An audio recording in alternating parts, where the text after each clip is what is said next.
सोमवार के दिन जो अमावस्या पड़े वो सोमती अमावस्या कहलाती है। क्या करना पड़ता है उस दिन? कितना भी दुख विपदा कष्ट सम्मुख में खड़ा हुआ हो, कितना भी दुख पूंजी धन की अगर आपको कमी पड़ रही है और ऐसा लग रहा है कि मेरे पास में कुछ भी नहीं, हम तो यहाँ तक कहेंगे कोई मकान बना रहे हो, बेटी का विवाह कर रहे हो, बेटे का विवाह कर रहे हो, कोई अच्छा कार्य कर रहे हो, धन संपदा की भी कमती दिखे तो उस समय पर कांता भगवान का स्मरण कर, कांता चक्र का स्मरण कर शिव और नारायण का नाम लेकर एक बेलपत्र, एक शमी पत्र, एक श्वेत पुष्प, एक लाल पुष्प दोनों हाथ में लेकर भगवान शंकर के अशोक सुंदरी के स्थान पर अगर समर्पित करा जाए तो संपदा की भी कमी नहीं आती। वो कांता चक्र है जो नारायण। यहां तक शिव महापुराण की कथा कहती है, अगर कोई विद्वत ब्राह्मण ने आपको बताया है कि आपके घर में पितृदोष है, कोई विद्वान ब्राह्मण ने बता दिया कि आपके घर में काल सर्प दोष है, कोई विद्वान ब्राह्मण ने बता दिया कि आपके यहाँ पर ये वास्तु दोष है और इस दोष को मिटाना जरूरी है, कोई ने आपको बताया, उस समय पर हमें घबराना नहीं, उस समय में घबराने का क्रम नहीं है। कहते हैं पीपल का जो जल झड़ता है पीपल के वृक्ष से, आप लोगों ने कभी देखा है कि नहीं देखा, वो हमको नहीं मालूम।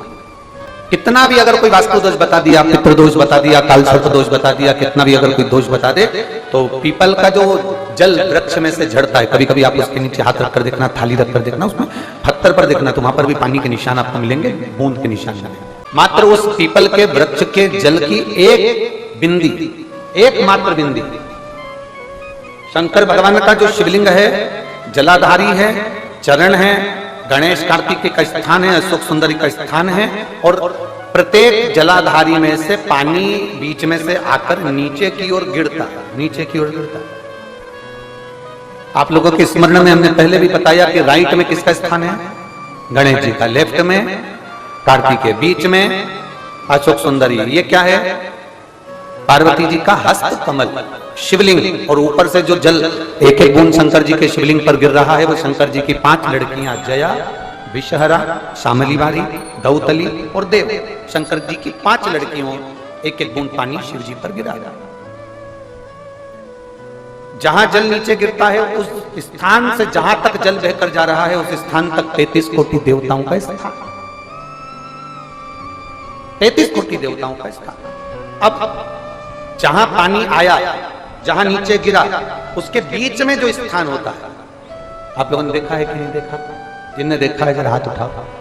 ये पानी जैसे यहां तक आया और यहां के बाद नीचे गिरेगा, तब वो नाली के माध्यम से बाहर जाएगा। तो जितनी दूर यहां से वो नीचे की ओर जो गिर रहा है, यहां से वो नीचे की ओर जो पानी जा रहा है, ये जो स्थान होता है ये हमारे 3 दोषों को निवारण तुरंत कर देता है।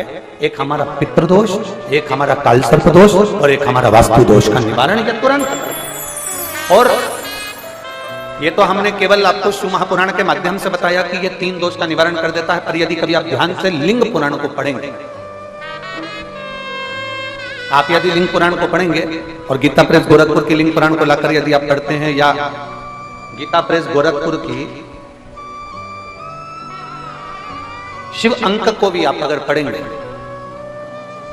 उसका नंबर हमारे स्मरण में नहीं आ रहा है, शिव अंक को भी अगर आप पढ़ेंगे तो उसमें भी आपको वर्णन मिलेगा कि हम तो केवल 3 दोष का बता रहे हैं, पर हमारे शास्त्र तो यहाँ पर और भी दोषों का वर्णन कर रहे हैं। जैसे किसी ने बता दिया आपको शनि का दोष है, किसी ने बता दिया मंगल का दोष है, किसी ने बता दिया आपको केतु का दोष है, किसी ने बता दिया आपको राहु का दोष है, किसी ने आपको कह दिया कि बृहस्पति का दोष है, किसी ने कह दिया आपको ये वाला दोष है।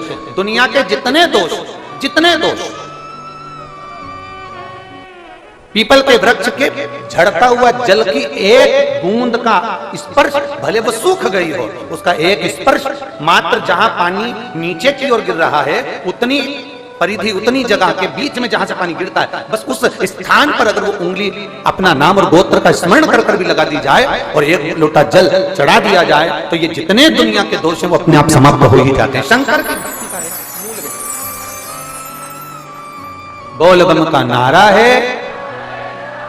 और अच्छे से समझ लो, जरा ध्यान में आ जाए आप लोगों के, नहीं तो गलत कर बैठो तो बहुत स्मरण रखिएगा। शिवलिंग जलाधारी, जलाधारी में से पानी बहता है नीचे की ओर जाता है। जितना मोटा शिवलिंग की ये जलाधारी होती है उसमें से पानी जहां नीचे गिरता है, जितनी भी मोटी हो उसमें कहीं पर भी आप बिंदी लगा सकते हैं। उस स्थान पर आप कहीं पर भी उस बिंदी को लगा। कोई कह दे तुमको कि तुम्हारा मंगल गड़बड़ है, कोई कह दे तुमको तुम्हारा राहु गड़बड़ है, कोई कह दे तुमको तुम्हारा केतु गड़बड़ है, कोई तुमसे कह दे तुम्हारा बृहस्पति गड़बड़ है, तो समझ लेना कि हमारे ग्रह की दशा को सुधारने के लिए ये जो स्थान है, बस उस स्थान पर एक बिंदु एक। अब आज के जमाने में आपने देखा होगा, जब से आप शंकर जी को जल चढ़ाना प्रारंभ करें, जब से आपने शिव महापुराण की कथा सुनना प्रारंभ करी, तब से आपने सुना होगा कि कोई भी अब ज्यादा आपको सुनने को नहीं मिलता कि वास्तु दोष हो गया, कि पितृदोष हो गया, कि कालसर्प दोष हो गया। इसके पहले का जो समय था, उस समय किसी को भी पत्रिका दिखाओ, किसी के पास भी जाओ, वास्तु दोष, कालसर्प दोष, पितृदोष, ये सारे दोष चलते रहते थे। पर तुमने जो एक लोटा जल शंकर भगवान को समर्पित करा, तुम्हारा चढ़ा हुआ जल उसी स्थान से नीचे गिर रहा है जहां हमने बिंदी लगाने का बताया, वहां से नीचे गिर रहा है, तो तुम्हारा दोष जल चढ़ाते चढ़ाते अपने आप वो दोष समाप्त होता चलेगा। सारी समस्या का हल एक लोटा जल। आपके घर में पितृदोष है, आपको ऐसा महसूस होता है, आपको लगता है, तो किसी भी नवरात्रि के पहले जो अमावस्या पड़ती है, मान लो अपन अमावस्या पड़ी, आप एक अंदाजा लगाइए, तो जिस दिन अमावस्या रहे उस दिन चावल की कटोरी में एक कपूर का टुकड़ा रख दीजिए महाराज, छोटा सा, और कपूर का टुकड़ा रखकर उस कपूर को दरवाजे के बाहर कटोरी में ही, चावल रखी हुई कटोरी में ही उसको पितरों का स्मरण कर कर जला दीजिए।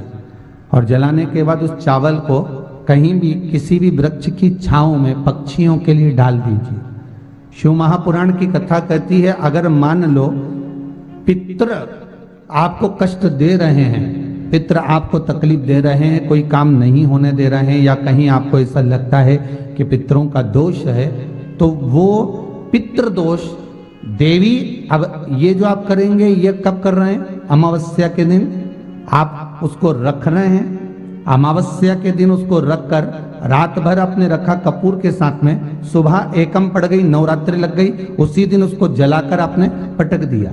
अर्थात उससे देवी और पितृ इन दोनों का आशीर्वाद जो प्राप्त होता है, तो घर में से पितृदोष समाप्त होकर लक्ष्मी की वृद्धि प्रारंभ हो जाती है, कार्य में सिद्धता आ जाती है। मान लो अगर पितृदोष है तो करो, नहीं है बड़े अलमस्ती से रहो, तो ये पितृदोष का स्मरण। तो यहाँ शास्त्र कह रहा है कि पितरों का जो लोक होता है, पितर जो लोक होता है, उस पितृलोक में 64 योगिनियां प्रवेश नहीं करती। जैसे सोमती अमावस्या, कौन सी अमावस्या? सोमती अमावस्या। सोमवार के दिन जो अमावस्या पड़े वो सोमती अमावस्या कहलाती है। क्या करना पड़ता है उस दिन? पीपल के पेड़ की परिक्रमा करो, या तुलसी की परिक्रमा करो, या पूजन करो, पाठ करो, कुछ भी करो, पर सोमती के दिन दान करो, पुण्य करो, सत्कर्म करो, भजन करो। तो सोमती अमावस्या का विधान इतना शास्त्र क्यों कहता है कि सारी अमावस्याओं में प्रबल सोमती अमावस्या है? शनिचरी अमावस्या से भी बड़ी अमावस्या सोमती कहलाती है महाराज। तो कहा उस दिन सारे जितने भी ग्रह हैं, जितने भी ग्रह, सारे ग्रह चंद्रदेव के साथ मिलकर भगवान शंकर की आराधना में डूबते हैं, और भगवान शंकर की आराधना में डूबते हैं तो उस दिन जो किया हुआ दान पुण्य सत्कर्म है वो हमारे, आप लोगों को मालूम होगा, पितरों की 3 गतियां, पितर, आहुत, वासुक, कितने? 3। गर्भ में जो चले गया आहुत है, कुमारी अवस्था में गया जिसकी शादी नहीं हुई, आहुत। पितर अधोगति में अचानक बहुत सारी तमन्ना थी, बहुत कुछ करना चाहता था और अचानक चले गया, मर गया, पितर गिनती में आ गया। वासुक जो एक्सीडेंट आदि, फांसी, सुसाइड, वासुक। 3 शास्त्र कहता है सोमती अमावस्या के दिन ये तीनों आहुत, पितर, वासुक, जहां पर घर की कुल की माता पीपल की परिक्रमा करती है, या तुलसी की परिक्रमा करती है, या पूजन करती है, या दान करती है सोमती अमावस्या के दिन, तो ये तीनों को उसका भाग प्राप्त हो जाता है और तीनों तर जाते हैं। फिर उनको पिंड की जरूरत नहीं पड़ती महाराज, उनको तर्पण की जरूरत नहीं पड़ती। इसलिए सोमती अमावस्या का क्रम हमारे हिंदू धर्म में ज्यादा वर्णित किया है। एक बेल का फल लीजिए, क्या लेना है? बेल का फल, बेलपत्री का जो फल होता है उसको ले लो, उसके अंदर का जो गुर्दा होता है, अंदर का जो भाग होता है, उसको निकाल लीजिए और उस बेल के फल में आटा सेक कर उसमें शक्कर मिलाकर उसको के अंदर भर लीजिए। अमावस्या के दिन सुबह 10 बजे से पहले उस बेल फल में जिसमें तुमने पंजेरी भरी है, आटा सेक कर भरा है शक्कर के साथ में, उसको अपने घर में घुमाने के बाद में जिसको कालसर्प दोष बताया है, पितृदोष बताया है या वास्तु दोष का स्मरण बताया है, घर में सब दूर घुमाकर अपने परिवार का हाथ का स्पर्श कराकर पीपल के पेड़ के नीचे तक खड्डा खोदकर उस बेल पत्र के उस फल को दाब दीजिए। महाराज केवल एक अमावस्या करना रहता है, पितरों के दोष से मुक्ति मिलती है और हमारे घर के कार्य सफल होना प्रारंभ हो जाते हैं। कार्य की सफलता होती है, कार्य में सफलता प्राप्त होने लगती है। हम तो कई बार कहते हैं महाराज जी, अगर ऐसा लगे किसी औषधि को आप ले रहे हैं, मालूम पड़े कि औषधि आपको लग नहीं रही है, शिव महापुराण की कथा करेंगे, मान लो औषधि आपको नहीं लग रही, आपने औषधि बहुत दिनों से ले रहे हो, कोई दवाई, मान लो आप किसी भी दवाई को ग्रहण कर रहे हैं और वो औषधि लगी नहीं रही है, वो शरीर को लगी नहीं पा रही और आप ठीक ही नहीं हो पा रहे, 15 दिन हो गए, 8 दिन हो गए, बताओ उतना की उतना ही कैटरीना है, उतना ही उतना अपना भरा हुआ, वही की वही लीवर, वही की वही किडनी, वही की वही स्मरण, सभी कुछ वही वही है, उतने की उतना ही। बीपी भी ऊंचा नीचा चल रहा है पर लेवल में नहीं आ रहा, शुगर भी लेवल में नहीं आ रही, तो प्रयास करा करो महाराज, बेलपत्री के फल का जो गुर्दा है, अंदर का जो भाग है फल का, उसको पानी में गला लीजिए और प्रदोष की प्रदोष, कम से कम प्रदोष नहीं हो और बीमारी जरा दवाई लगी नहीं रही हो तो बिना प्रदोष के भी कर सकते हो, उसको पानी में गलाइए, आधा घंटा पानी में, जैसे आपको सुबह मंदिर जाना है 10 बजे, तो सुबह स्नान कर कर कम से कम 6:30-7 बजे उसको पानी में गला दीजिए और उस बेले के फल का गुर्दा से गला हुआ पानी शिव जी को ले जाकर समर्पित कर दीजिए। महाराज उस पानी में से थोड़ा सा 1 चम्मच पानी शिव जी पे चढ़ा हुआ लेकर आ जाइए, उस पानी को जो बीमार व्यक्ति है उसको औषधि देने से पहले मात्र आधी चम्मच से भी आधा चम्मच उसको दे दीजिए। भगवान शंकर का श्री शिवाय नमस्तुभ्यम का जाप कर कर उस पानी को देने के बाद अगर आप औषधि देंगे तो ये पक्का है कि औषधि अपना कार्य करना प्रारंभ कर देगी और वो स्वस्थ होना प्रारंभ हो जाएगी।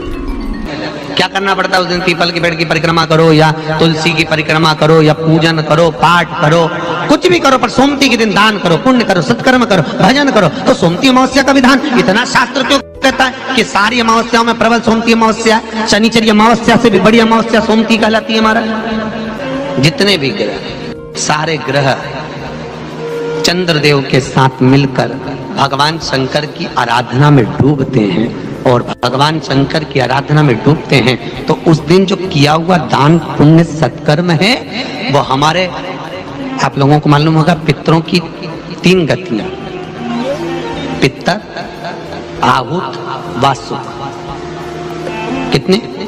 3। गर्भ में जो चले गया आहुत है, कुंवारी अवस्था में गया जिसकी शादी नहीं हुई, आहुत। पितर अधोगति में अचानक बहुत सारी तमन्ना थी, बहुत कुछ करना चाहता था और अचानक चले गया, मर गया, पितर गिनती में। जो एक्सीडेंट आदि, खांसी, सुसाइड, बस 3। शास्त्र कहता है सोमती अमावस्या के दिन ये तीनों आहुत, पितर, वासुक, जहां पर घर की कुल की माता पीपल की परिक्रमा करती है या तुलसी की परिक्रमा करती है या पूजन करती है या दान करती है सोमती अमावस्या के दिन, तो ये तीनों को उसका भाग प्राप्त हो जाता है और तीनों तर जाते हैं। फिर उनको पिंड की जरूरत नहीं पड़ती महाराज, उनको तर्पण की जरूरत नहीं पड़ती। इसलिए सोमती अमावस्या का क्रम हमारे हिंदू धर्म में ज्यादा वर्णित है।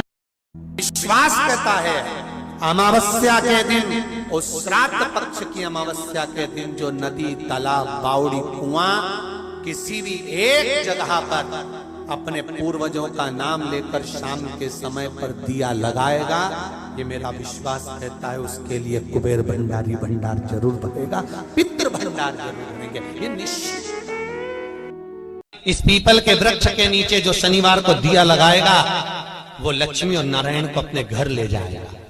इसलिए शनिवार के दिन पीपल के वृक्ष के नीचे दिया का प्रमाण है महाराज। और सुन दरिद्रता देवी, तेरे पेड़ के नीचे जो खाली हाथ आएगा तू उसके घर में प्रवेश करेगी और जो भरे हाथ से मतलब पानी का लोटा ले जाओ, कंकु ले जाओ, चावल ले जाओ, रोली ले जाओ, कुछ भी, जरा सी शक्कर ले जाओ, गुड़ ले जाओ, आटा ले जाओ, और पीपल के पेड़ के नीचे कभी खाली हाथ मत जाओ।